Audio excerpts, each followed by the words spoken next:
fourth year graduating students po ng new curriculum. So yung last time nyo po kasi Ma'am Lourdes is yung old curriculum, last batch po ng old curriculum. Okay, so students, so si Ma'am Lourdes, so siguro ay narinig nyo si Ma'am mag-talk sa atin before. So si Ma'am Lourdes ay chairperson ng IE department sa Adamson University. So she is the faculty member ng IE department doon. And freelance consultant din si Ma'am. So nag-a-assist si Ma'am ng mga company in compliance with the international best practices. So Ma'am, pwede na po kayong mag-start ng inyong talk. So operations management. So this is our day one. And thank you, Ma'am Dina. So sila po pala ang first graduate of our yung K-12. Yes, Ma'am? Ayan. Okay, so good afternoon, everyone. Like what Ma'am Dina had mentioned, so I'm Lourdes Lasian. So kasi ngayon parang iba yung setup nila for the OJT, so to speak, diba? So I hope that through our discussion and with the experience na I had deal with, so you were able to more or less parang appreciate or give an overview as to what to expect when you step out of CAPSU. Yan. So siguro parang for a quick background lang din, siguro parang if I may add, I've worked in manufacturing. So that's my first job. So parang for around 4.5 years. And then I have 10 years experience in service, which is your management consultancy. So I think the advantage of working in the manufacturing noon, it's kasi talaga medyo nagamit mo yung pagiging IE. Alam mo yung parang as a process engineer, I started as a cadet engineer. And one of our training is we really have to go all the department. So try to imagine parang engineering graduate ka tapos pinag-operator ka, parang pinag-QA ka, pinag-warehouse ka, gano'n. But later on, I think when we completed the training itself, I think one thing that would help us is when we positioned as process engineer, more or less, parang we could also tell ourselves na is it possible or not kasi nagawa namin talaga siya. So siguro one of the tasks kasi that we could encounter is like, especially do sa mga time and motion study, there are cases wherein the operator will challenge us, especially kung nakita nila na hindi mo naman talaga alam kung paano yung gagawin. So doon, parang we were able to appreciate that. Now, when working with management consultancy, I think one of the advantage as well is diverse kasi yung mga company or industry na hinawakan namin nun. So parang we were able to have clients in banking, finance, and insurance services. So yung mga jargons like on the shared service, diba? Parang semicon, power. So minsan maiisip mo, parang iba-iba yung tawag, iba-iba yung position, decision, or yung org chart nila. But in a whole, you would also experience na, okay, ganito pala yung counterpart niya if you are on the manufacturing person. And then, ngayon, parang I'm full-time in the academe, but maybe because siguro I've worked for most of my work experience in the industry, so hinahanap-hanap ko din yung industry. So more or less, parang I have to have some sort of project. Of course, that would be an extra income, but I think more, ang feeling ko kasi doon, it also giving us an update as to what is the industry handling things right now. So it's no longer like, syempre parang when I worked before, baka iba na kasi ngayon yung approach.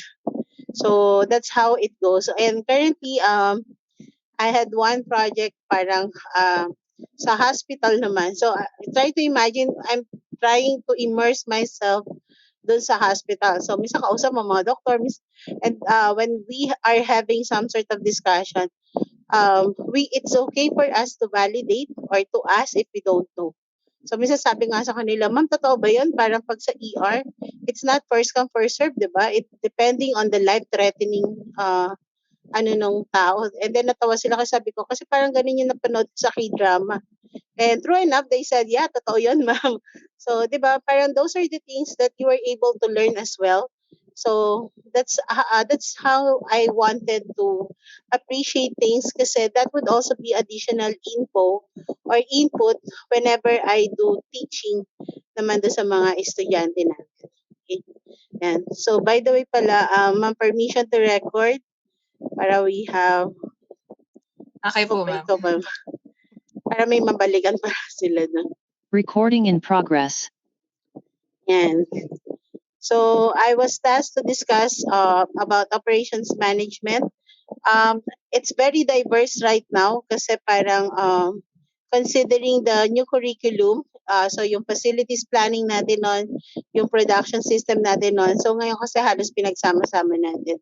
So, hopefully, we were able to get quick information about all, but we are going to focus on certain areas so that whenever we are going to have presentation on the last day, at least medyo mas focus tayo. So let me share my screen. Is it okay if I turn off the camera na rin?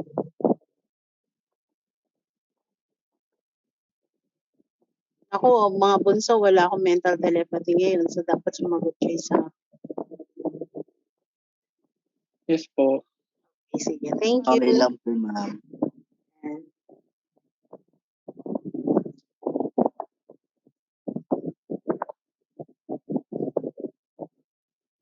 Yan. Can someone confirm if you were able to see the slide? Kita po, Yes ma'am. po. Apo. Okay. All right, so I put in here operations management and overview. And also, by the way, since I was not able to see yung chat box natin for now, if you have question, you could interrupt me or you can also post questions in the chat box so that there would be some sort of Q&A as we go along with the discussion also. Okay. So when we talk about operations management, these are the three things that we would like to understand. So sabi doon, what is operation? So it's the part of a business organization that is responsible for producing goods and services. So ideally, pag sinabi mong operation, this is basically the core process in the organization. This is like if you promise something. So para kunyari sa school natin, ang pinaka-operation doon is the actual teaching experience for the student. So it's no longer like yung they be providing you facilities for your kunyari yung mga clinic, recreational, but the core operation of the school is actually the teaching experience per se because we are on the service industry. Pero if we are having like yung mga goods, so siguro kung nagdadaan kayo sa gateway, di ba nandun yung Maxim, Analog, Cypress, JAE, so yun. So ang core operations nila is typically the manufacturing per se, wherein they are trying to convert yung raw material into finished product. So yun yung parang pinaka-operation natin. So in a way, that is basically the bread and butter of the company. So without that, the company cannot commit or cannot really tell the customer na nasa-satisfy nila yung goods and services that they promise. Okay? So what is operations management? Management of systems or processes that create goods or provide services. So when you talk about your operations management, this is more or less the holistic approach on how you're going to convert the goods and the services that you promise to your customer. So dapat meron kang sistema kung paano mo dapat sabihin natin, i-execute yung conversion ng product or services. So in the nutshell, parang siguro narinig nyo na yung mga supply chain, di ba? Parang from start to finish. So yun yung difference ng operation and operations management. And operations management, it affects companies' ability to compete. 'Di ba? Sabi nga ngayon, especially during the pandemic, additional cost arises. 'Di ba? Yung parang pag-maintain pa lang ng facilities, it would be too much even if the employee is not around. The company has to ensure that the facilities are well maintained. 'Di ba? Yung parang limited capacity and stuff like that. But more than anything else, if your operations is not established, the tendency is that you are not able to produce the quality product and the quality services that the customer or your client is deserve to have it.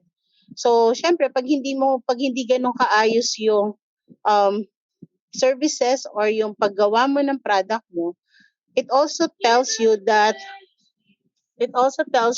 you were not able to compete to others.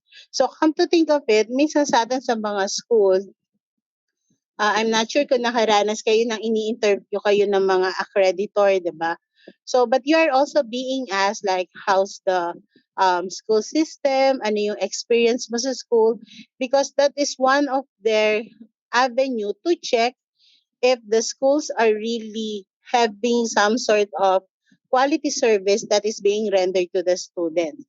So kahit sabihin natin yung mga curriculum natin, minsan makikita nyo sa mga school nakalagay doon, we are level 3 certified. I remember when I went doon sa CABSU, even yung mga achievements ng bata when you do yung sa mga board passer, yung mga faculty natin, because that gives an avenue for those outside market or outside customer na, oh, Capso is really competitive. Kasi tingnan mo, di ba, they were able to produce top notcher.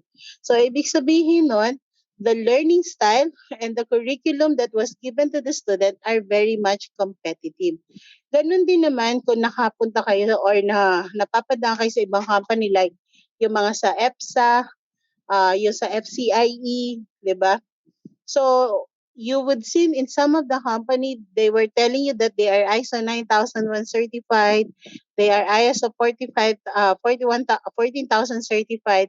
So kahit hindi kayo nakakapunta sa loob ng company, they are giving you assurance that the way they do things is in compliance with international best practices.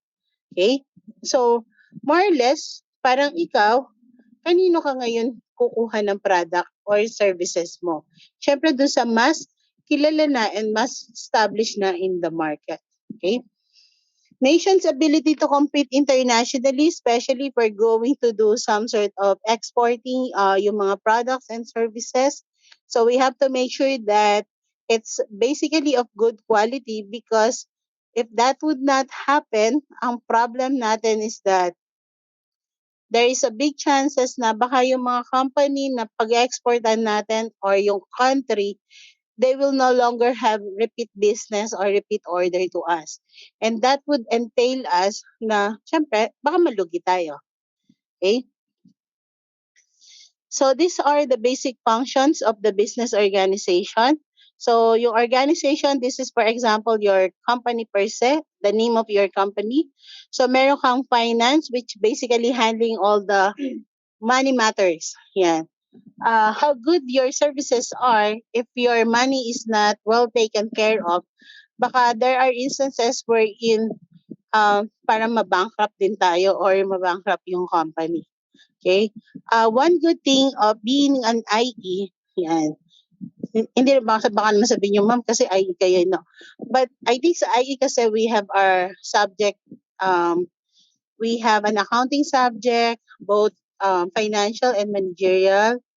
I'm not sure lang. Tama ba ako, Ma'am Dina? Parang ganun. Do we have accounting subject? Ayan. So we also have engineering economy. We also have, di ba parang everything, we have project feasibility study. So, ibig sabihin nun, on the nutshell, we have an understanding about cash flow disposition.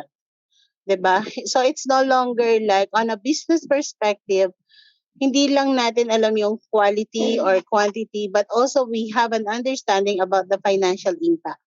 And there would be cases wherein, minsan, if you're going to make recommendation of your proposal, the best way to present is will always be with a cost benefit analysis. Kasi yung mga CEO naman, they may not be able to ask you about the nitty-gritty of the proposal. Instead, they were telling you, okay, what is in it for me? So if I'm going to invest my money of 5 million, for example, then what is the ROI? How long will I able to retrieve or to sabihin natin cover the money already. So that is now the finance side. Operation is basically the main process or the core process, and marketing is typically because you also have to sell your product or services. You have to make your product or services visible to the market. Guns are the day that when you had Facebook, ang pinaka main reason nyo lang dun is to connect to each other, di ba? Parang dati na, ang mga pinopost lang sa Facebook, places that you've been through, parang yung mga travel, yung mga, if you wanted to share something about your daily activities. Pero ngayon, sa Facebook, parang bihira na yung hindi nag-showcase or nagtitinda ng mga product or services nila. So even like yung mga live selling, so they already maximize the use of social media in terms of marketing their product. Why? How good your product is if it is not visible in your market. Therefore, how would they know that it is of existence? Diba? So, kaya those are the three basic functions of the business organization. Now, this is an example of your transformation process or your value added process. Or basically, this is your IPO. So you have your inputs, which cover your land, labor, capital information. So land, you might be using it if you're going to build a company.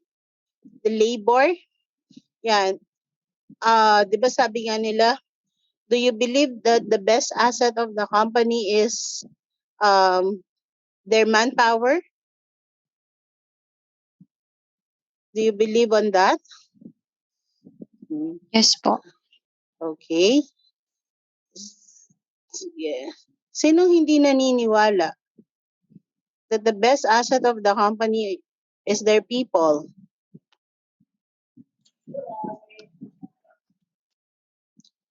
Sige, tingnan ko kung lahat nakikinig.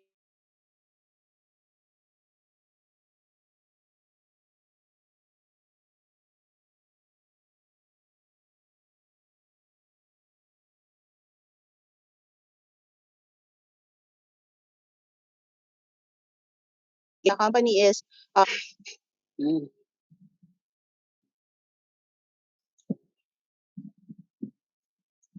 lahat sila naniniwala that the best asset of the company is their people. Yes. Okay. So, but I remember when I've attended one of the conference, the president of Avon mentioned that it's not only people that is the best asset of the company, but it has to be the right people that is the best asset of the company. When you graduated, sometimes you have to think like, what can I contribute to the company? Not because I wanted you to persuade not to look on the monetary side, but as a fresh grad kasi, we also have to establish our credential and credibility so that later on, we will assure ourselves that we are really an asset to the company. Um, I'm not saying na, ma'am, ibig sabihin ba nun, dapat parang we are not demanding for money or your salary. Of course, syempre, it has to compensate your needs, and then there should be some sort of a savings. Pero yung minsan kasi parang if we're going to ask, minsan magugulat kasi kayo if the company is offering you this much. My point of view is that, and this is not, I'm not saying it is applicable to you, but this is how I look at it. Syempre yung mga first few years ko noon, my thinking is that I have to learn, diba? Parang I have to gain knowledge. Because iba kasi yung sa school, iba din yung when you started working. There would be a point in time when you are acquiring your skills and making it specialized. That is basically your stepping stone. So para ka nagtatanim, di ba? Kailangan itanim mo yung mga seeds so that it would prosper. Because if you are really doing well with what you're doing, company would also notice, and there would be a point in time that you don't have to ask because they would compensate you properly or very much. Okay? And then your capital, it's basically the monetary, diba? So monetary part yan ng sabihin natin if you're going to invest money, syempre there should be a means on how you're going to acquire for your raw materials, to pay for your bills, to pay for your expenses, and then also information. Okay? There are companies wherein ang pinaka-vital sa kanila are information, especially sa mga service industry. Okay? I remember when we are working in a training company, so minsan meron magsasabi sa amin, sige, I'll giving you like 100 resume and then you have to pay me for each resume 1,000 pesos. So, but we're saying like, how can we sure of that those resume are qualified? Diba? So, kasi minsan sa ganun, meron sila yung lead generation. So, they said, no, it's already at your risk. Syempre, parang we don't want it. We rather hire one person and do the lead generation for us. Okay? So, that is now your inputs. Ito yung meron ka. And then, you have to transform it and convert into a certain process. Like, for example, for land, di ba meron yung mga open space and you can do parking and you can start earning. I remember when I went dun kasi medyo malayo kayo no? Pero I hope nakapunta kayo na. Yung Maginhawa Street, yung sa Quezon City.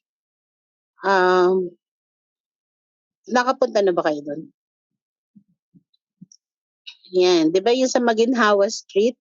I initially thought it's really like a full street of yung parang nagbebenta ng food. Pero nung pumunta ako doon, yung parang street lang niya, it's a small open area na merong mga stall doon and then doon ka o-order ng food. 'Di ba? So, kasi syempre ganun na yung mga trip ngayon ng mga kabataan 'di ba? Yung parang bili ka kahit nakatayo ka, okay lang, 'di ba? Parang chill lang ang dating nun.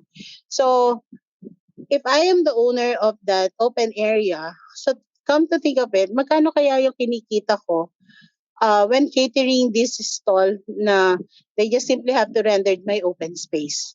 Eh syempre yung stall hindi naman sa kanila yun it's from the owner of the restaurant. Okay, so ganun yung halos nako-convert yung land, 'di ba? Into something that is considered to be fruitful or sabihin natin yung pwede kang kumita ng pera. So sa labor, 'di ba, we need manpower to do the process that we have. Capital is actually the means to purchase yung mga raw materials.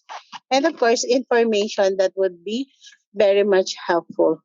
And afterwards, pag nagkaroon ka na ng transformation or conversion, therefore you could already now have your goods if that would be manufacturing and the services if that is more of oriented. But along the way, kung mapapansin nyo dito, there would be control or sabihin natin yung quality assurance in between. So you have to give feedback because di ba doon sa PDCA nga natin, yung plan, do, check up, syempre yung first run nun, susunod na run nun, para at least continuous yung feedback or there would be room for improvement if needed. So there is also instance like sa school, parang do you have like TBI? Parang yung sabihin natin, do you evaluate your teacher? Nag-evaluate ba tayo ng teacher? Yes, ma'am, meron po sila. Ayan, di ba? So others, minsan sinasabi lang, wow, it's payback time, gano'n. But, minsan sa amin teacher, we really appreciate giving feedback because we also would like to know what to improve or not. Diba? If students are not saying anything, we just simply assume that everything is okay. Diba? Baka mamaya bigay kami ng bigay ng assignment. Yung pala biglang grabe naman yan, grabe naman yan. Pero wala naman nagko-call ng attention namin. So, how would we know if that is needful or it is too much? Diba? So, that's the reason why when you are giving feedback to your teacher, we are also in a position that we can validate. Diba? Siyempre parang we don't want yung mga sabi natin, if we knew kung masyadong personal, very subjective ang feedback, or if that would be very objective, then I think that would be a good input for us to improve ourselves naman. Diba? So it's not all the time, if Ma'am Dina would agree with me, there would be cases, especially sa service industry, that the standard sometimes are very much, should we say, subject for acceptance of your customer. There are students na minsan parang easy to talk to, meron naman yung iba talagang hindi. Siguro katulad nung time ko, syempre medyo it's been a while the last time I graduated. During our time, I cannot even, we cannot even ask the teacher kasi parang masyadong takot na takot kami ngayon sa teacher, di ba? Parang yung time namin yon. 'Di ba? Kasi yung sabi nila, during our time, we learned it the hard way. Pero yung ngayon, 'di ba, parang we don't even know kung parang paano yung impact, 'di ba? Parang you could easily say everything, you could easily lie. Kasi may sasabihin nila, ma'am, di po ako pwede mag-quiz ng ganyang araw kasi may family gathering kami. Ay, okay. Sige, sorry naman, 'di ba? Nag-schedule tayo ng gano'n. Ma'am, kasi may lakad po kami, so hindi ko po makukuha yan. But before, it's really like we are the one who has to choose between your personal and then the school related matter. Okay? So your feedback is the measurement taken at various points in the transformation process. So like for example, yung sinasabi natin, even dun sa goods or yung sa product na ginagawa nyo, bihira yung sinasabi nilang identical. Kahit na gumagamit ka ng machine, yung mga automated machine, there are cases wherein there will always be plus minus pagdating sa dimension. Kaya nga pag nagkaroon ka ng dimensional specs, it's always within range. Diba? Ang acceptable level nun will always be on range because you cannot get a very identical process or product that is being dispensed by the machine itself. And then the control is the comparison of feedback against previously established standards to determine if corrective action is needed. So kung mapapansin nyo, kung mayroong mga established standard ng school, if there are changes, so kung dati nun, if we're going to request for our transcript of record, grades, you have to go dun sa window ng registrar, siguro may fill upan tayong form, then isasubmit natin, then we have to pay for this and that before it process. But right now, siguro we have systems or there would be like yung mga um, chatbot, yung parang, di ba, yung, hi, good morning, welcome to Cavite State Enrollment Register Office. If you, di ba, parang nagiging gano'n na parang nagkakaroon ka ng help desk because of the scenario, because it's already pandemic. So we're now trying to address what is the need already of your market. Okay? So this is just an example of how your inputs, process, and outputs are being considered. So in a hospital, your input is like what are basically are those in the hospital. So you have doctors, nurses, the hospital per se, the medical supplies, the equipment, and the laboratories. Yung medical supplies, ito yung parang mga syringe, yung mga dextrose, yun. So what is being done doon sa mga inputs na yun? So you do examination in the hospital, the surgery, monitoring, medication, or therapy. Okay? And then, of course, your output would be your treated patients. Okay? Konti na lang, if you're going to include now your supplier and your customer, you already have more or less your SIPOC.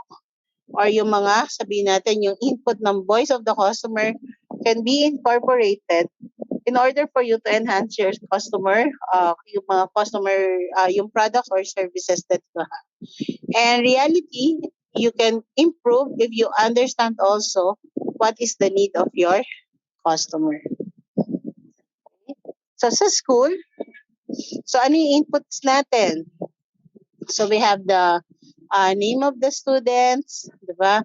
Yung teachers natin, the laboratories, equipment, yung if we have LMS, and then the processing would be yung sabihin natin the actual teaching itself, so yung mga enrollment, and then of course your output would be your graduates. Okay? Any questions so far? Wala naman po. Wala pa naman. Okay. Wala po, Clear naman ma'am. tayo. Opo. Okay, sige. Thank you. All right, so this is now the difference between manufacturing and service industry. Manufacturing and service organization, when you talk about manufacturing, is good-oriented. Ibig sabihin nun, you are producing tangible product, while your service is act-oriented. So meaning to say, you're producing intangible product. So I put in here from www.entrepreneurship.org, characteristic, or minsan this can be your criteria, and then the comparison between manufacturing and the service industry. So like what we've said, in terms of output, pag manufacturing, there is tangible. So may nahahawakan kang end product. Okay? So sa service naman, there is intangible. So ibig sabihin nun, wala naman yung end product, or sabihin natin na wala tayong mahahawakan na output. So like for example, sa mga semicon, 'di ba, yung mga chips, yung mga sabihin natin sa mga blow molding, yung mga PET bottles, yung mga lalagyanan ng mga shampoo, yung mga lalagyanan ng alcohol, those are tangible. Pero sa service, pag ba sa barbero, ginupitan tayo, meron tayong tangible na output doon. So, syempre wala. It's the service that is being rendered. Okay? So is true sa mga hotel. If you sleep, yung mga staycation, yan, that makes it intangible also. Okay, customer contact, sa manufacturing, it's low. Sa service, it's high. Kasi sa manufacturing, there would be cases wherein they are not really um, participative in the production of the process of the product itself. As compared sa service, kasi diretso na yung services rendered natin sa customer.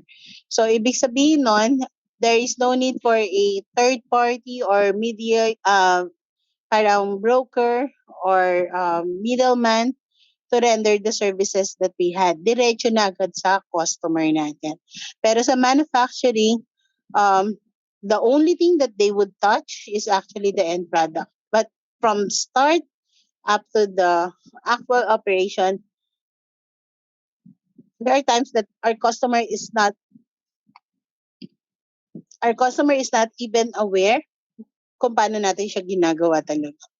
The only thing they can hold on is when they had the product itself and they experience to use it. Okay? So nature of work, for manufacturing, it's capital intensive.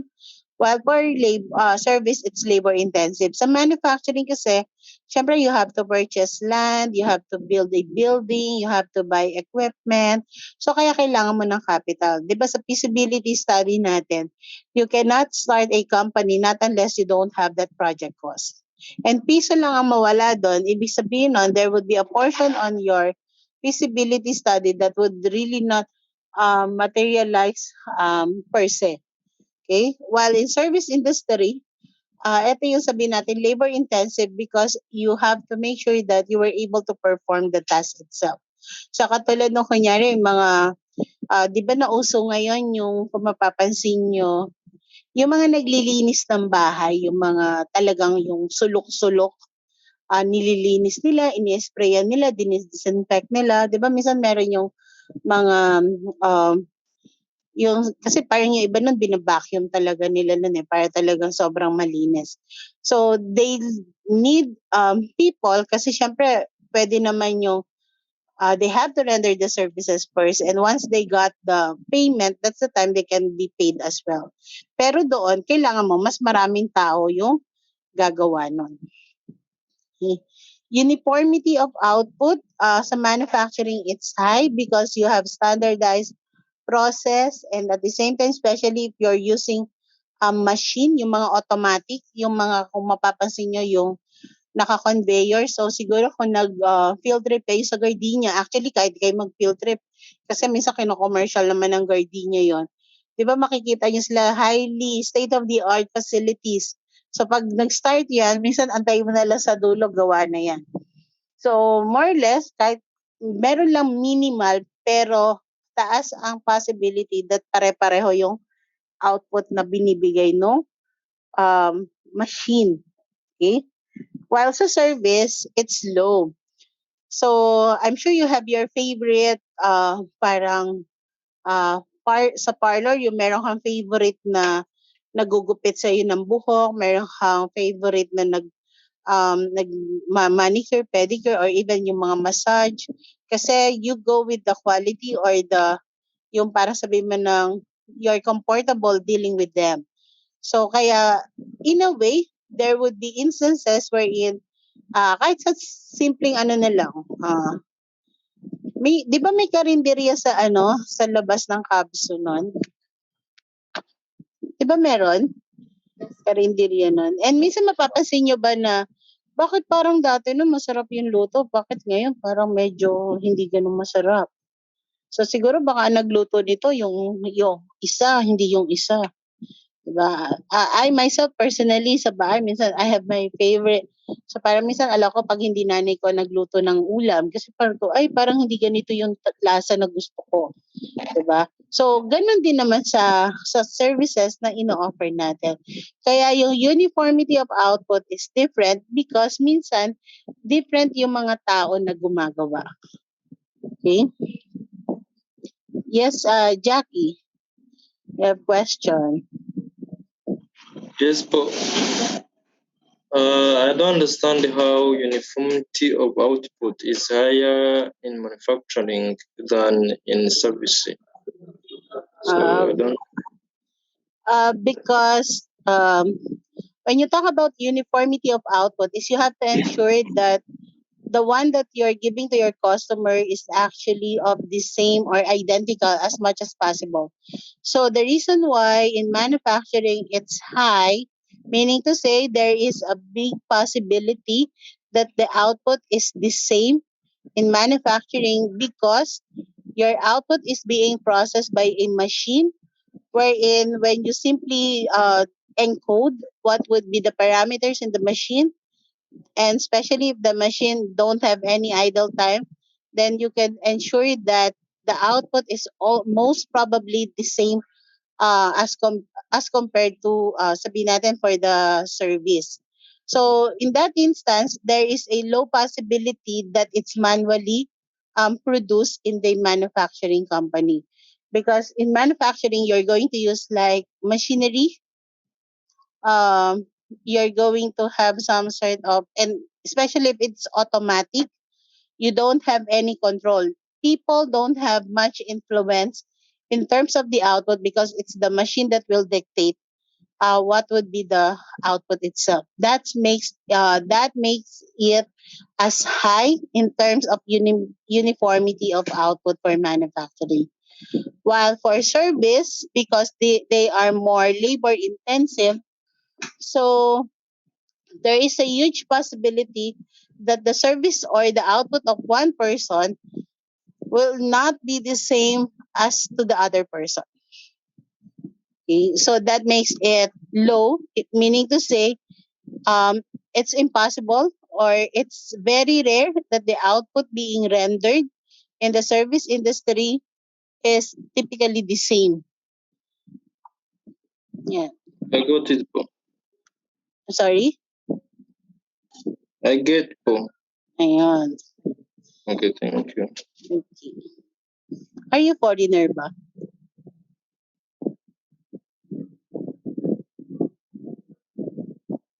Are you foreigner, Jax? Jackie? Yes po. What? Okay. But sige. But do you understand naman? Yes po, I understand. Okay, sige, great. All right. Second is difficulty of quality assurance. So meaning to say, this is how we're going to check the quality aspect. So we have to check if that would be good or not. So in manufacturing, it's low, and the reason why it's low, it's because there are standard parameters, there are set parameters, there is specific criteria that would determine if the output is good or not. Okay.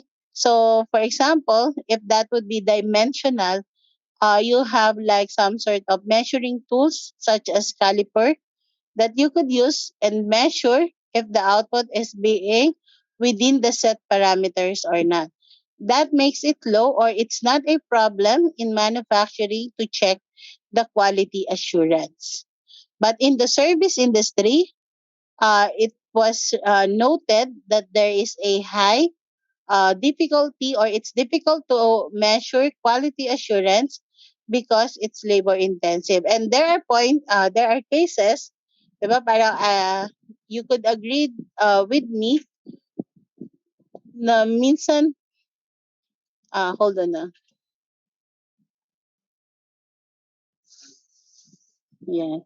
So you could agree with me, like for example, if someone is like, good morning, diba? So for example, I just have to have some names. So, for example, Chester say, good morning. And then Chabilita say, good morning. And then Madeline say, hi, good morning. So if that would be like three possible options, do you think they have the same quality impact on you? Mhm.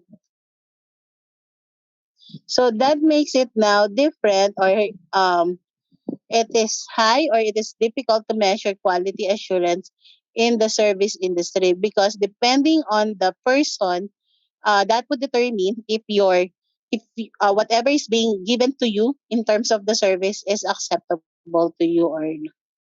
Okay, there are customers wherein they wanted someone who's very bubbly, diba? Yung parang assertive, like, hi, good morning, how's your day, how's ganito. But there are persons naman na it they feel like it's a bit they feel like it's a bit awkward or ready, or they don't want, or they don't prefer that kind of idea itself. But if the process itself is like greetings, di ba, parang sabihin lang, good morning, di ba, even the tone will always have an impact for whichever would do it best.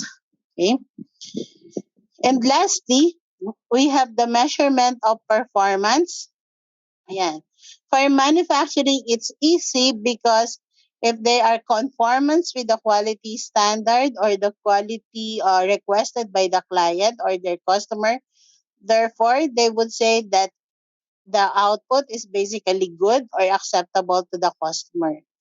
But in the service, it's a bit difficult because we have different preference itself.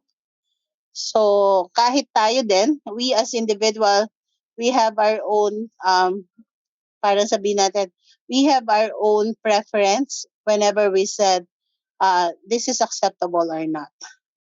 Okay? So there is these things that we are looking into, and reality wise, since we are unique, so we cannot expect that we might have the same preference whenever we are experiencing some some services being rendered to us. So, for example, for staycation, that's the reason why they had like 1 star, 2 star, 3 star, 4 star, 5 star. So that if you book yourself in a 2 star or 3 star hotel, do not expect some lavish experience that you had when you book yourself into a 4 star or 5 star hotel, because maybe it's not possible as well. Okay.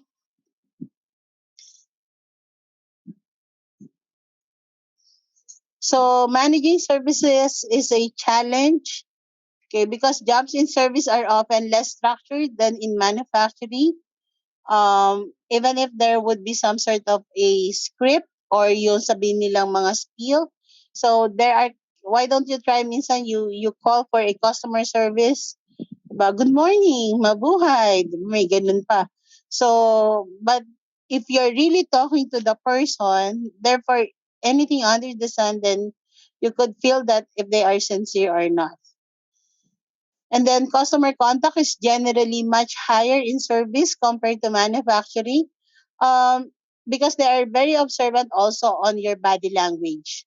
So if you're not listening, if you're not attentive, then that can be a subject for customer service or problem in service.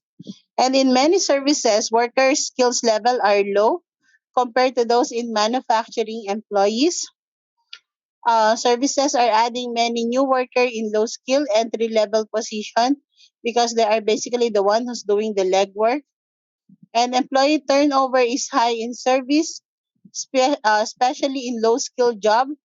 There are cases wherein there is only one complaint from your customer, and sometimes they deciding that you have to fire them, diba? Why? Kasi the impact, the branding might be affected with the client or with the review of your customer itself.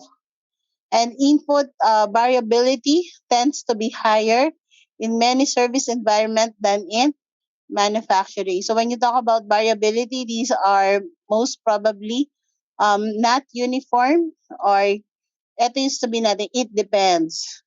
Diba? I remember when I work in manufacturing, my especially if that would be kasi American company or European company, they are very sabihin natin, um sobrang business oriented nila. You can call them on a first name basis, and for them work is work, ganon.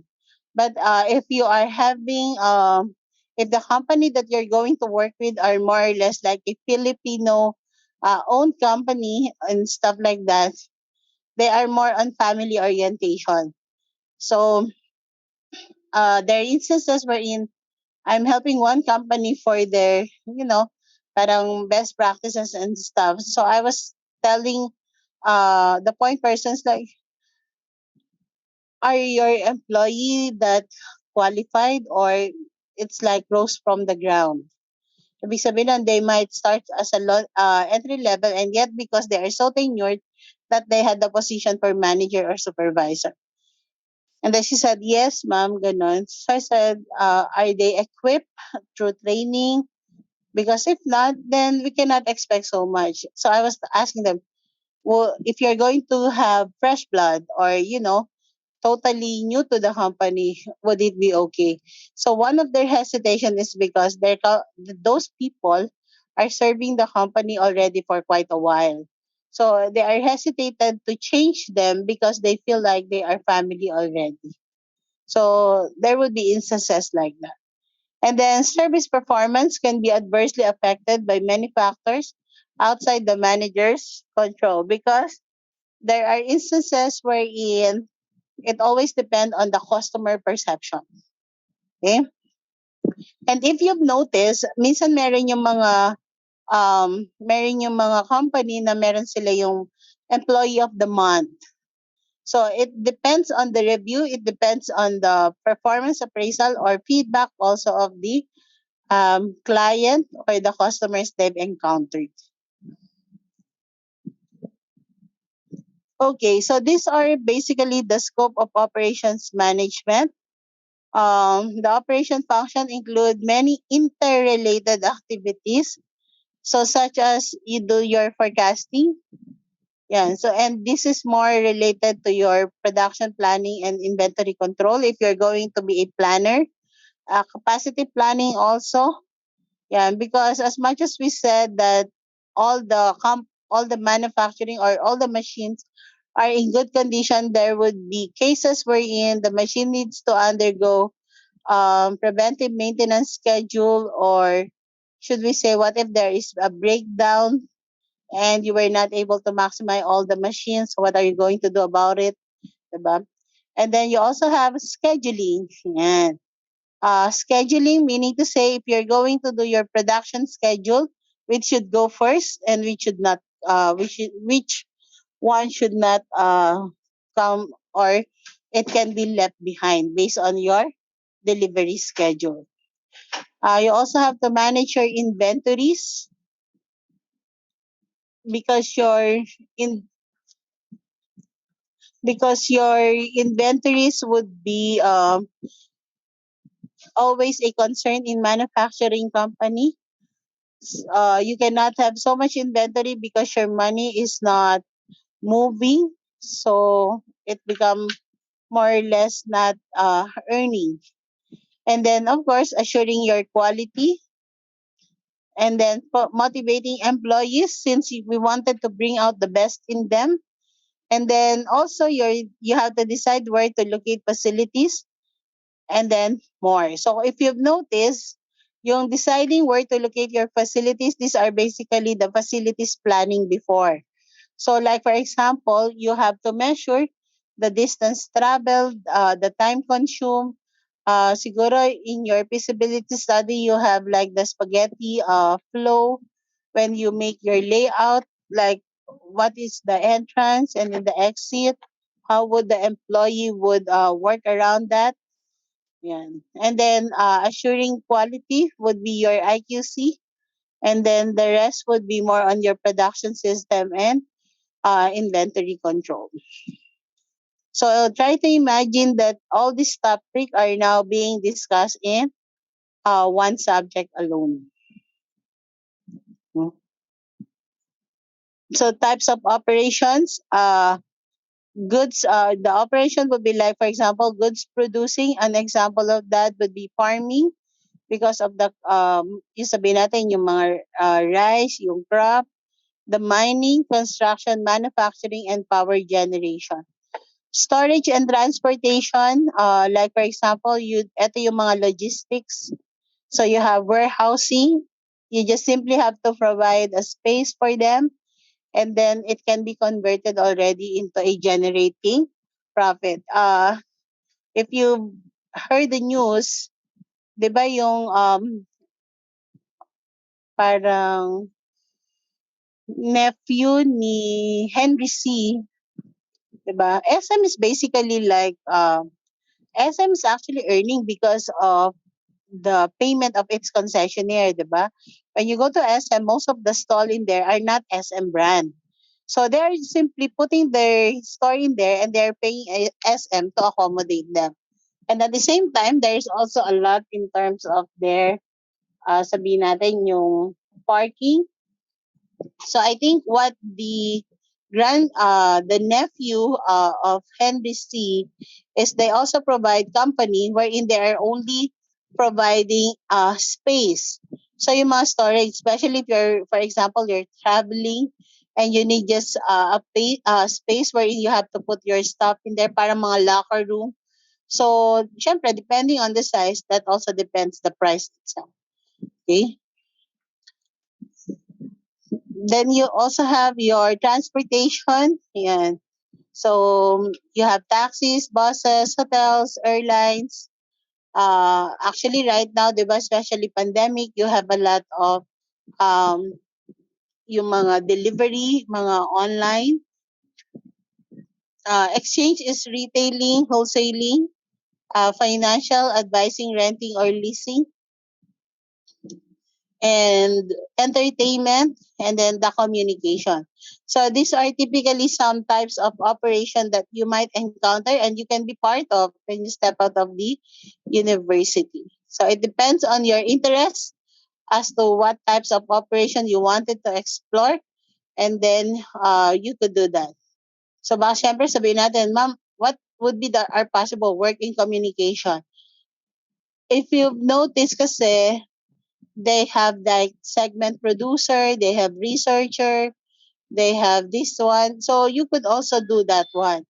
Minsan kasi ang akala natin, especially for example sa mga call center, it's we are the outbound or the call center agent. But in call center kasi, or yung mga BPO, they have this quality assurance team that check the quality of call. So kasi baka mamaya doon, there might be a scenario wherein you are no longer um, giving services to the customer, but you're just simply chatting with the customer. So they have to validate if the information you're disclosing or were you able to address the concern of the customer itself properly. Okay, so pwede tayo doon. Okay? Sa logistics, because we are knowledgeable about the supply chain, so that can be something na qualified din naman tayo. Okay?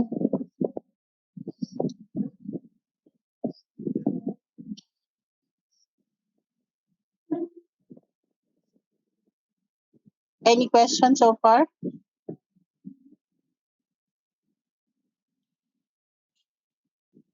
Wala pa naman, ma'am.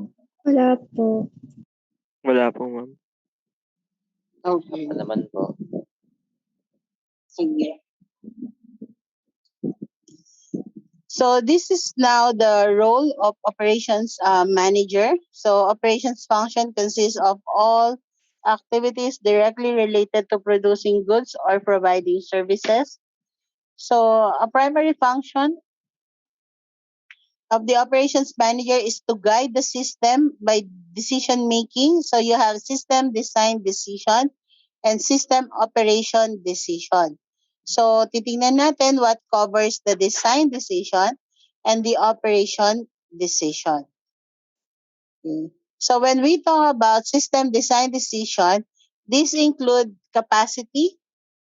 So katulad 'di ba nun, para baka you wanted to cater so much, I'm not sure, 'di ba sa Capso, tama ba ako Ma'am Dina, may certain number lang na pwedeng i-cater?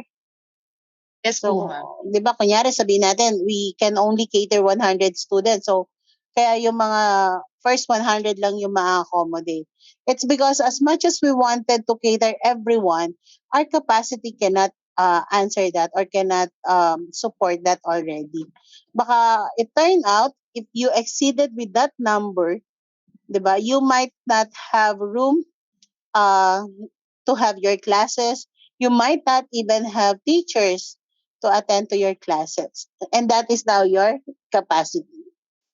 Then facility location, especially if you're going to have, for example, if you plan to have your own business, what are the factors that you consider in choosing the location of your possible business? Are you considering like the foot travel or foot traffic? Are you also looking into, like for example, yung mga flood fee area, 'di ba? Yung mga transportation or yung needed facilities or yung proximity to the to hospital, to church, and so on. Then facility layout, so you could use your relationship diagram to know, like for example, if you have 5 different departments, then sino yung dapat magkakalapit? Who should be on the side of the other and who should not be on the side? So, for example, yung QA, yung quality assurance, and then the production managers, sometimes they should be more or less um, sitting next to each other, because there are moments wherein operations cannot do mass production because they are waiting for the advice of quality assurance for a go. Kasi baka naman itutuloy nila yung product or yung operations, but the quality is being compromised and we are not able to do for that one. Okay? Then you also have your product and service planning and acquisition and placement of equipment. So dito lumalabas yung ating thought or question like make or buy decision. Are you going to make it or are you going to buy it? 'Di ba? O ibig sabihin nun, are you going to outsource that or you do it by yourself? Okay? So there's also typically strategic decision that requires long-term commitment of resources. So that's the reason why you are buying some sort of equipment, especially kung medyo mahal yung equipment. If you knew that this is like for mass production or ito lang talaga yung product na isa-serve mo, then maybe it would be best to have your own equipment. But if the number of product that you're going to render is small, then you might think like, do you need to buy the equipment or not? Sa engineering, di ba, first year pa lang tayo nun, parang sobrang love natin, or it's a requirement for us to have scientific calculator. So even if it is that expensive during that time, but the assurance that we're going to use that even after graduation, that convinced us to buy the scientific calculator. Okay? And then determine parameters also of systems operation. So these are the consideration whenever you deal with system design decision.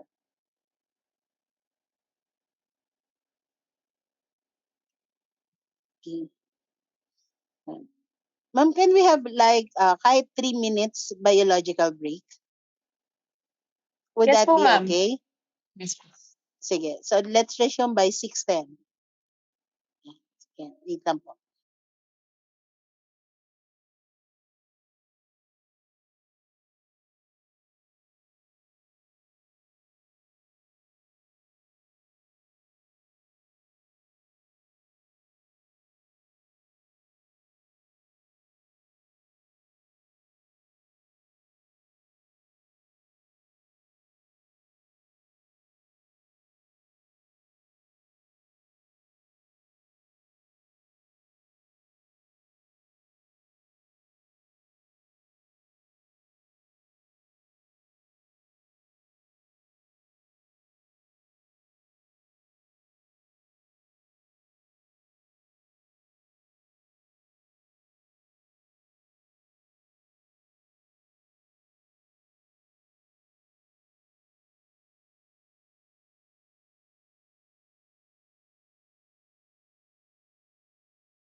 All right. So, are you around? Diyan ba kayo? Yes po. Okay, Opo sige. po. Alright. So, tuloy na natin. No? So, let's continue. Alright. So, these are basically the when you talk about system design decision. Now, when you talk about your system operations decision, ibig sabihin nun, the coverage of your role will dwell among the management of your personnel, inventory. So, dito papasok yung capacity planning, like how many personnels do you have, and then typically, ilan lang yung kaya nilang i-cater. And then, inventory management and control. This is basically important, especially for warehousing. Scheduling, like siguro ngayon, di ba, have you heard about the limited face-to-face? So, which group should come first, which should follow, ano yung time duration, and then project management and quality assurance. So operations managers spend more time on system operation design in any other decision area. Okay. So key decision of operations manager. So most operations decision involve many alternatives that can have quite different impacts on cost or profit. So at the end of the day, 'di ba, yung pa rin tayo, our bottom line will also be cost related. So type of questions or typical operations decisions include, um, for example, your what are the resources needed and in what amount. So for example, your bill of material, if you're going to produce a certain amount or a certain product, you are being asked like how many pieces of this material A you'll be needing, how many pieces of material B you'll be in need of, stuff like that. The challenge would be if you're not going to give a accurate parameters, therefore you are not expecting that the output would be the same, 'di ba? Kasi for example, kaya yung mga even yung as simple as the cookbook. So the reason why you have in there quantity sa mga recipe, it's not applicable for you to do yung mga tantiometer or guess meter, because the problem would be like the quality or the output may not be the same at all.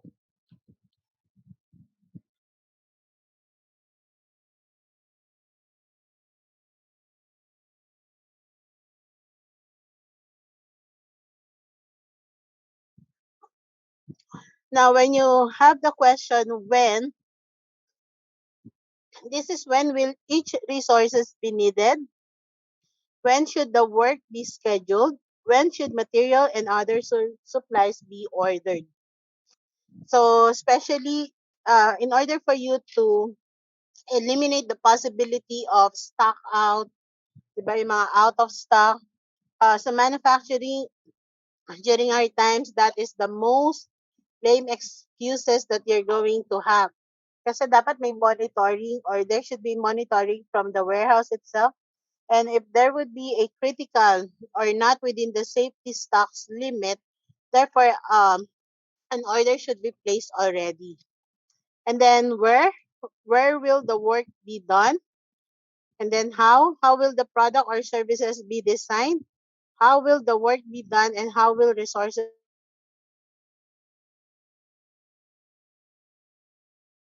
be, what learning do you got during your methods engineering? And then of course, who will do the work? Okay. So operations management decision making can cover when you talk about models, quantitative approaches, performance metrics, analysis of trade-offs, system approach, establishing priorities, and ethics.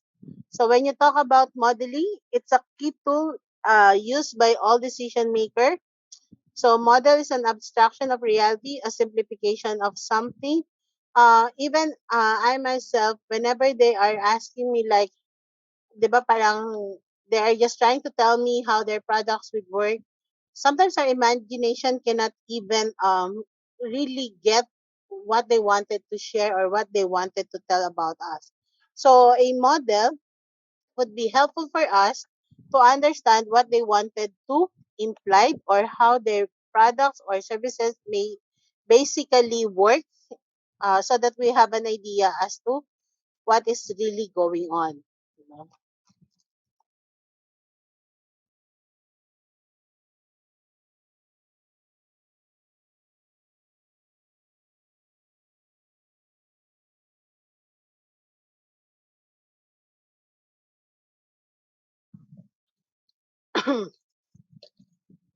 So you have the types of models. You have physical models, look like their real life counterpart.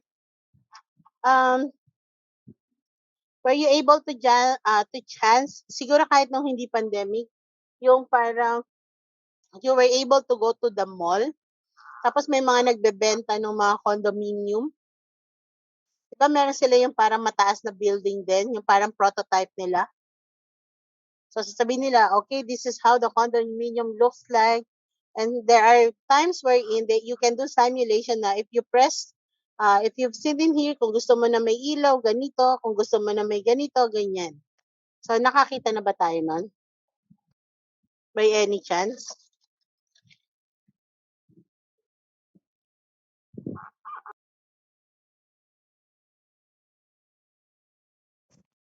Nakakita na po.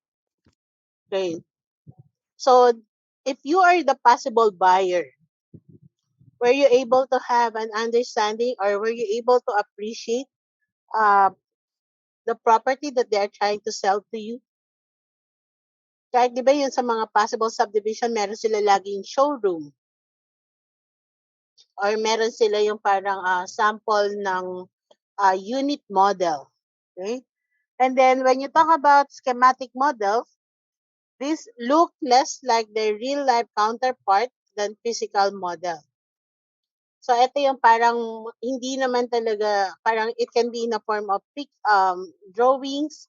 Uh, so parang hindi siya yung talagang you may able to appreciate how it really works. And then the mathematical models, it's basically more driven by numbers. Okay, understanding models. So key to successfully using a model is we have to understand what is the purpose of it, how it is used to generate result, how are the results interpreted and used, and what are the model's assumption and limitation. Especially if we're doing prototypes, for small amount kasi, yes, you were able to show the feature, but there might be some other consideration that may not be covered because of the limitation. So that is the reason why when you do some sort of model, you also have to establish what is the limitation. Okay? Then benefits of a models. Models are generally easier to use and less expensive than dealing with the real system. It requires users to organize and sometimes quantify information. Yan. It also increases understanding of the problem. Me, when I'm handling feasibility study, I always appreciate groups to have prototype because that is basically the reason wherein you are more or less have an idea how it would really work.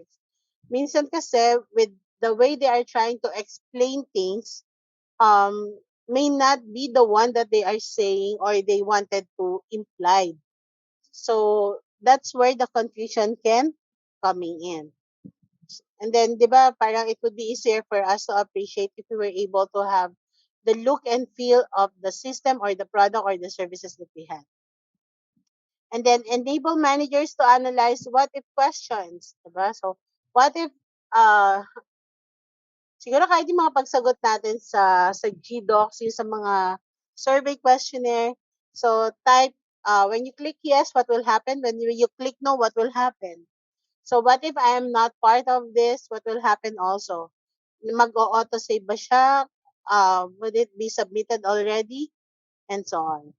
And then serve as a consistent tool for evaluation and provide a standardized format for analyzing a problem. And enable users to bring the power of mathematics to bear on a problem. So kung mapapansin din natin, Sa ating mga IE, tayo lang din na may operations research in terms of computing your minimization and maximization problem. And then, the limitation of models, quantitative information may be emphasized at the expense of qualitative information. Okay, so syempre, the more, kunyari, especially for the sampling, the more sample, the better. The lesser one, it may not be able to represent the entire population's decision or perception in terms of the specific factor or questions arises. And then models may be incorrectly applied and the result misinterpreted. So the use of model does not guarantee good decision, and non-qualified user may not comprehend the rules on how to use the model. So that's the reason why if you're going to look for your target market, you have to explicitly mention what are the criteria that you are looking into if you wanted to do simulation of your model itself. Okay? So these are some of the quantitative methods that you could use in order for you to answer some of the operations management questions.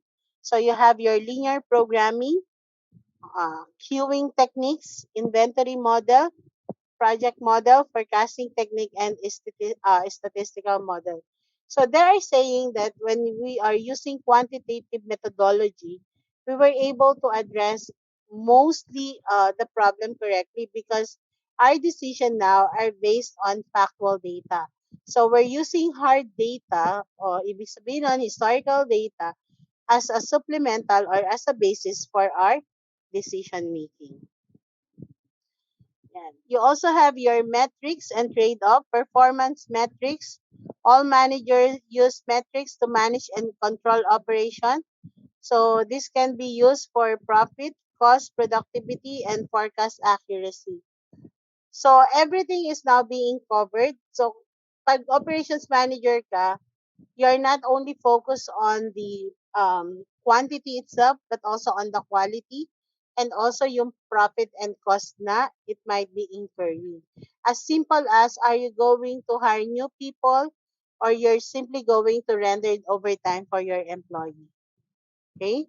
Productivity, parang if there would be new equipment that you wanted to purchase, ano yung justification that there is really a must for us to have it? So, syempre, tatanungin doon, how about the old equipment? How long? Eh, baka naman when we are using the old equipment, it's like every day we have to make maintenance and every other hour there would be like machine idle time or breakdown because it's really not good condition already. And then analysis of trade-offs. A trade-off is giving up one thing in return for something else. Carrying more inventory in order to achieve a greater level of customer satisfaction.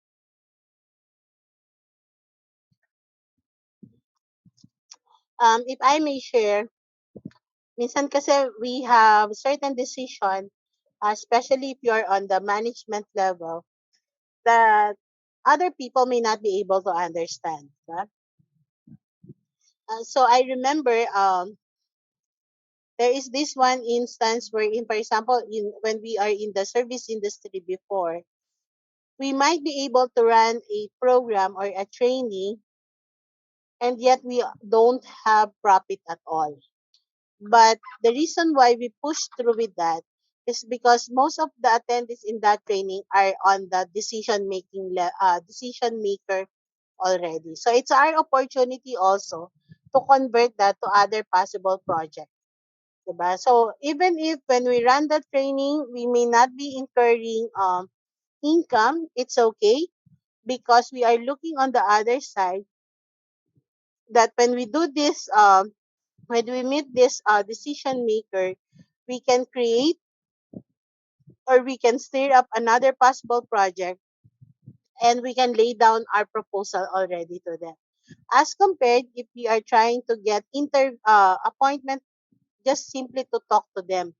So that would be one thing that we are dealing with. Meron din naman dito, kung mapapansin natin, like for example, yung Angel's Burger. Familiar ba kayo doon? Yung Opo. mga yung mga Yes. on the go Opo. yung mga on the go na burger, 'di ba? So, kung mapapansin natin nun, they are trying to have a lot of cooked burger, yung ready-made burger, especially yung mga buy one take one, because they don't want you to fall in 'di ba, to have a queue or long line while paying or while waiting or while buying those burger.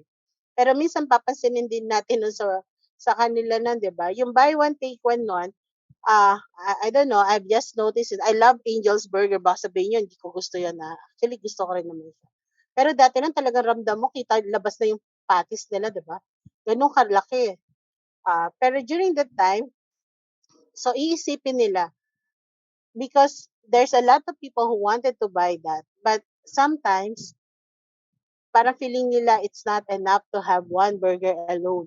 So they have this like buy one take one, pero at least yung patis papansinin mo kumukonti rin eh, 'di ba? So, but for them, it's more on their thoughts that, oh, I have two burgers as compared to one burger. And that's basically like psychology of marketing, 'di ba? Your mindset as a customer is that you are in the win-win scenario because you were able to have more. But for them, because it will incur additional money, so they have to do something of, di ba, parang managing the cost, but at the end of the day, to still give the services that the customer wanted to have them. Okay, so ito yung mga iti-trade off. And I'm sure when you are also studying, there are also some missed parang family gathering maybe, birthday of your friend, 'di ba? Parang shucks, birthday mo, sorry pre, but I have quiz tomorrow. 'Di ba? I cannot join kasi I'm going to review, 'di ba? Maybe some other time, 'di ba? So, but because that is what your trade-off would mean to you, 'di ba? So, when you are trying to let go of something, you are also sure of that there would be something favorable that you could um utilize or that you could 'di ba, parang in the long term. 'Di ba? Ang mindset ko nga yun, 'di ba? Okay lang, it's okay for us to study hard right now because in the long term, when you have secured a good job, 'di ba? Whatever lifestyle you wanted, whatever things that you wanted to buy, it's become now possible. 'Di ba? So those might be some sort of a trade-off that you also have to experience. Okay, so your systems approach, system is a set of interrelated parts that must work together. So, katulad nung kanina sinabi natin sa basic functions of um, organizations,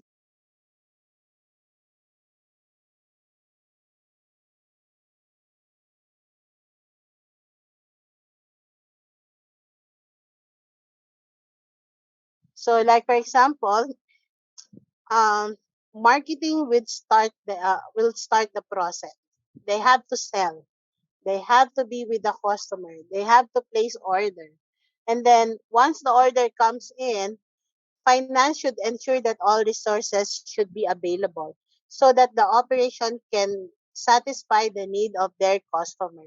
So try to imagine if the personnel from marketing is the same personnel from the operation.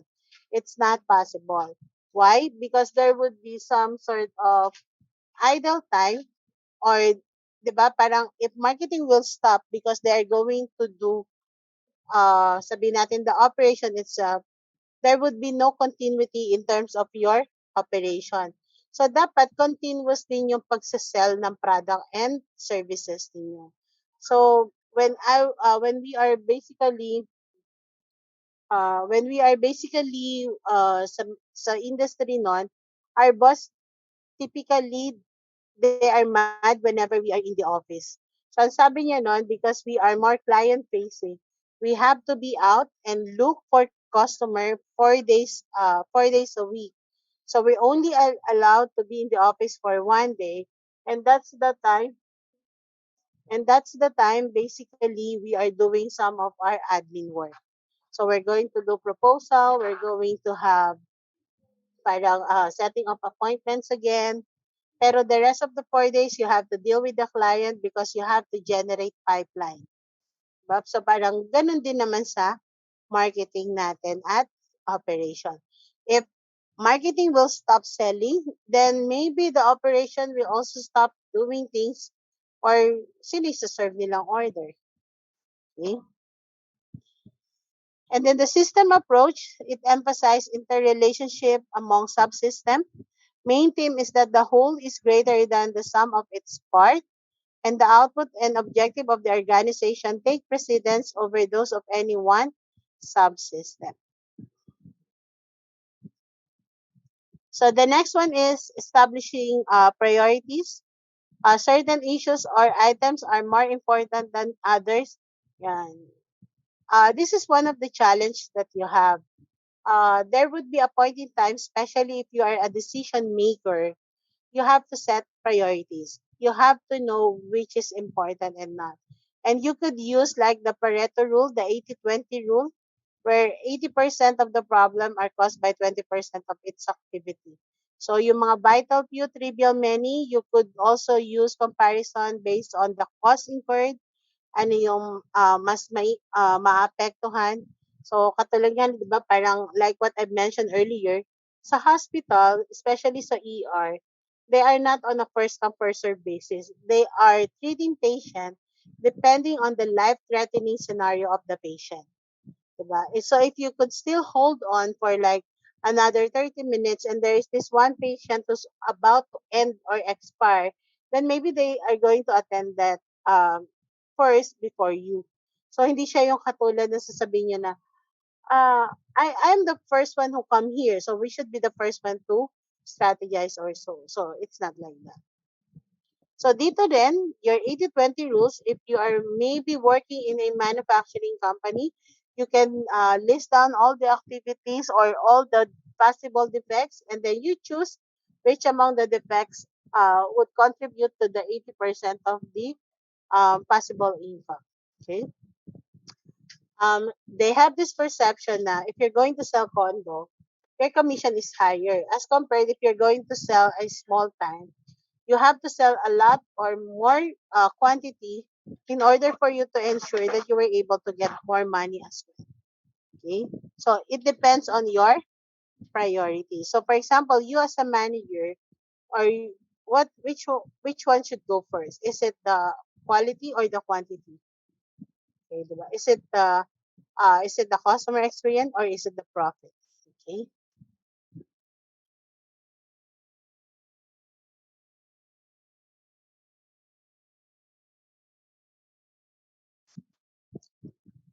And then the ethical issues in operation, um, in financial statements, kaya minsan, yung mga tampered ang receipt is not allowed kasi that is considered to be ethical issue. So, ibig sabihin yung mga there are anomaly and we are not tolerable by that. We are not actually um, we are basically against those kind of anomaly. Yung worker safety, product safety also, quality, environment, and so on. So in this case, you are able to become very much objective in trying to address that. I'm sure maybe when you're working, um, there's a lot of temptation, but the bottom line is you always have to go with your principle in life, and that would address the ethical issue of the organization. Yeah, there are other companies, they are not allowed to accept gifts from their supplier. So if supplier would like to get gifts, it can be in the form of in kind, and that would be part of the raffle. But there would be no not individual person should accept that. It should be for all of the company consumption.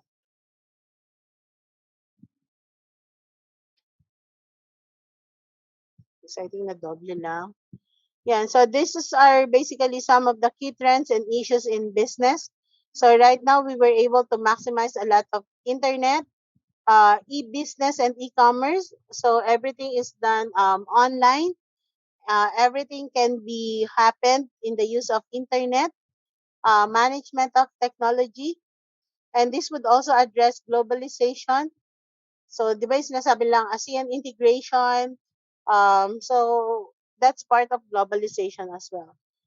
Management of your supply chains, outsourcing. Basically, when you talk about outsourcing, if there are things that you don't want to do, then maybe other people can do it for you, and just simply have to get the services they offered, and that's basically outsourcing. Agilities are flexibility and ethical behavior. But right now, everything is outsourcing. Like, for example, when we are using the application of Grab, Lalamove, diba? If, for example, we are the one who has to go to the fast food or to the restaurant to buy for our foods, but right now we are using those applications to buy on behalf of us. And that's typically outsourcing. And this is an example of product supply chain. So you have supplier, direct supplier, producer, distributor, and final customer. When you talk about supply chain, it's a series of activities and organization involved in producing and delivering a good and services. So by the start that you were able to acquire your raw materials, and that last would be giving your finished product to your final customer, that is now your supply chain. So it's no longer like warehousing that you don't even bother if the customer were able to receive your product of services. So dapat holistic na ngayon yung supply chain. So elements of supply chains, you have your customer, like what are the product or services do customer want. So this is also your voice of the customer. There are cases, siguro yung sa mga supermarket, yung mga promodizer, yung mga may free, like if that would be like sausage or hot dog, meron sila yung parang they are going to cook and cut it in a small pieces, and then 'di ba may mga stick doon. So para they wanted you to have parang masarap ba to o hindi. So if masarap, okay. If hindi, they may be able to pace it out the sooner. Then forecasting is predicting timing and volume of customer demand. Design is incorporating customer wants, manufacturability, and time to market. So sa design, sa atin kasi, one of the guides on coming up with a good design is you identify what is the pain point. What is basically you are solving so that you were able to have that design. Capacity planning, like matching your supply and the demand, and then processing, controlling your quality and schedule of work. Inventory, purchasing also, you have to evaluate potential suppliers. Um, it's advisable that you were able to have accredited, so to speak. So, dapat ini-evaluate mo din kung kanino ka kukuha. So, it's not like you're going to have this supplier, baka mamaya fly by night siya. Ibig sabihin, ngayon may company siya, mamaya wala na. Diba? And what if you were able to have handed over the money? So, you may not be able to get. Then your supplier, you have to maintain also a good relationship with your supplier. Location, you have to determine the location of facilities. So I think, for example, for Goldilocks, their head office is in Mandaluyong, but whenever they do delivered in South or North, even in Visayas or Mindanao, they have a specific warehouse that they store most of the cake, so that it's not all the time they have to transport the cake. Diba? And then logistics, it's basically deciding how to best move information and materials. Okay? Yeah. So this would be the reference that we had. Yeah. So that's basically some sort of an introduction about operations management. Yeah. Any questions? clarification? Wala po, ma'am. Sige, Jerome. Sige. Ano po ang mas applicable tool na pwedeng gamitin in conjunction with Pareto? Is it fishbone diagram po ba?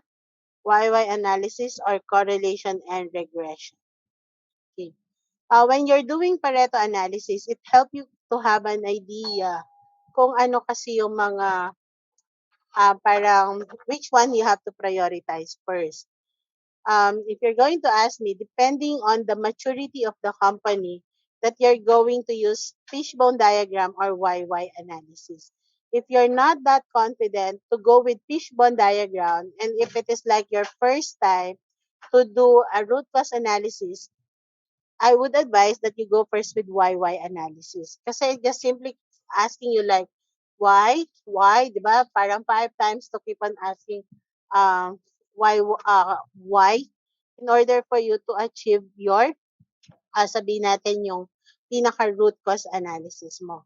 So, para you could validate if that also tallied in your Pareto. Sa Pareto kasi, you're simply trying to have like the frequency of occurrence, and then you could check if that would be good or not.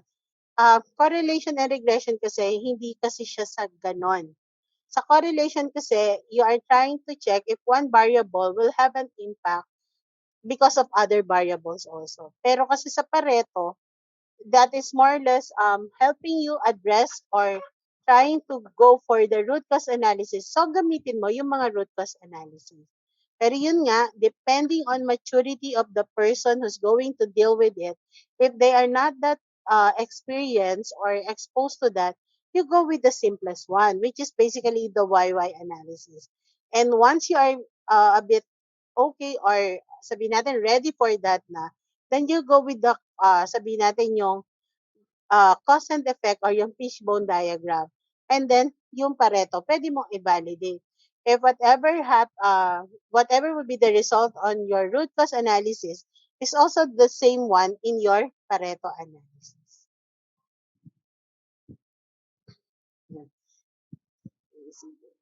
Meron kasi ako na-experience parang sila, ma'am, nagro-root cause analysis mo, nagko-cause and effect. Kasi di ba talagang puro mga sub yun eh. And it's more or less holistic. Pero minsan sa mga hindi nga po namin maintindihan, basta lagay lang po kami ng lagay. Saka sabi natin, parang, why don't we just do it first do sa YY analysis muna? Para at least lang, ma-imbibe sila that this is how they have to do it.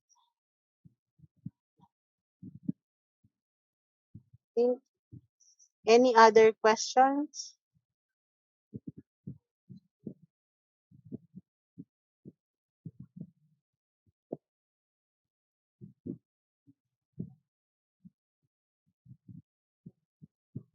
Other questions? O sige, I'll share it with Ma'am Dina. Ma'am Dina, sa inyo ko na lang po ibibigay yung Yes po, ma'am. presentation po, ma'am, para I think even the recording, para at least meron kayong balikan. Opo. Sige po, ma'am. Sige po. Kunin ko na lang po sa inyo. Apo, ma'am. Okay, so students, wala na kayong question kay Ma'am Lourdes. So kung wala, sige nga, type kayo ng 1 again.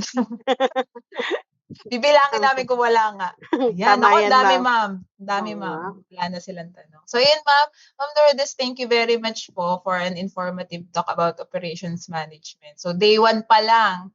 So, the students were able to understand kung paano po yung operations management nakaka-contribute in achieving organization's objectives. Alam ko po nakarelate yung mga yan, especially sa mga examples and experiences na na-share nyo. So, we are looking forward po for tomorrow. So, thank you very much po again. So, yan, 57, ma'am. Wala silang tanong. Kita mo, ma'am, kulang kasi 66 sila. Oo, Tapos tayo nasan dalawa. kaya? Nasaan na? Nasaan yung siyam na hindi sumagot? Yung Kaya may nga. tanong. So, Kasi yun ma'am, po. actually, parang I Yes. had kasi one for forecasting, kaya lang kasi alanganin tayo. So, Oo I nga think po. siguro the remaining 2 days, we focus more on, for example, forecasting. Yes, I ma'am. think capacity planning kasi para maganda yun, ma'am. If ever you wanted to become planner, Ayun So, nga yung po, mga ma'am. ano natin, 'di ba? Para minsan yun lang. Then siguro we could have something on quality. Siguro kahit balikan uli yung parang mga tools just to make sure that 'di ba yun lang, QA, then siguro yung sa production and then the warehouse. Kaya nga po. Napakalawak po kasi sa cloud operations management. Kasi So ma'am, yun to be nga. honest, parang sila kasi yung halos 3 to 4 subject natin with the old curriculum, with the 2013 curriculum. Then Yes, ma'am. minerge po kasi ng isang subject lang ngayon. So, sa layout pa lang 'di ba ma'am, meron kayong Opo. factors, site selection, correlap, mga gano'n. Oo So, nga. medyo ano naman. Yun nga, ma'am. So, thank you po, ma'am. So, yan, wala na silang tanong, ma'am. So, tomorrow, ma'am. Yes, So, ma'am. see you Sige po. tomorrow. So, Ayan. yan, students. So, tomorrow, again, so 5 p.m. ulit tayo. So, start natin. So, pwede na kayong dinner. Dinner na tayo. Oo nga, ma'am. Sige po. So, yun po. So, Thank you thank you. po. Sige. Thank Thank you. you, Bye, Thank you ma'am. din Thank po, you po. Ma'am everyone. Lourdes. Salamat. Thank you po. Thank you. Thank Bye you po. bye po. Thank you po. Thank you. Thank you, ma'am. Thank you po. So, Ma'am Lourdes, kunin ko na lang po yung PPT. Thank you po, ma'am. Sige po, ma'am. Sige. Thank you, ma'am. Thank you, Thank you everyone. po.